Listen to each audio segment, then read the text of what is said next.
बिस्मिल्लाहिर्रहमानिर्रहीम, अस्सलाम वालेकुम जी। मैं नोमान मकसूद, आप देख रहे हैं मेरा फेसबुक और यूट्यूब चैनल। ऑक्शन के बारे में आप जानना चाहते हैं, कोशिश मैंने की है कि ज़्यादा से ज़्यादा आपको बता सकूं और आप लोग ज़्यादा से ज़्यादा पार्टिसिपेट कर सकें। जो एक मोनोपोली सी बनी हुई होती है इन ऑक्शंस के अंदर, गिनती के जो लोग जाते हैं वो कर्टेल हमने तोड़ना है और ज़्यादा से ज़्यादा लोगों के लिए इस बार ऑक्शंस के अंदर जो चीज़ें होंगी वो मैं आपको बताऊँगा। जाके आपने ख़ुद देखनी है और कोशिश करनी है कि आप टाइम भी जाके चीज़ें जो है वो देख लें, और मुझे अगर कुछ भेजना चाहें कोई वीडियोज़ को तस्वीरें, तो वो भी मेरी आप हेल्प कर सकते हैं।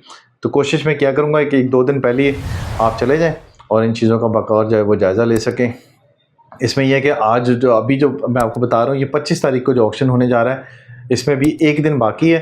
तो ये वीडियो जो है वो जल्दी-जल्दी में इसलिए मैं बना रहा हूँ कि आपको सारी की सारी डिटेल मिल जाए और आप जाके सामान देख सकते हैं। इसके अंदर कुछ जो है वो पार्ट्स हैं, फिर उसके बाद गाड़ियाँ बहुत सारी खड़ी हुई हैं जो आपको माँगते हैं ना, आपके जो लाहौर वाले जो हैं वो किधर जाएँ, अब फैसलाबाद वाले किधर जाएँ, साहिवाल वाले किधर जाएँ, पंजाब के आस-पास के इलाकों के लोग किधर जाएँ, इस्लामाबाद आने में बड़ा टाइम लगता है, तो उनके लिए बड़ी आसानी है ये। तो फैसलाबाद में के अंदर ये ऑक्शन होने जा रहा है।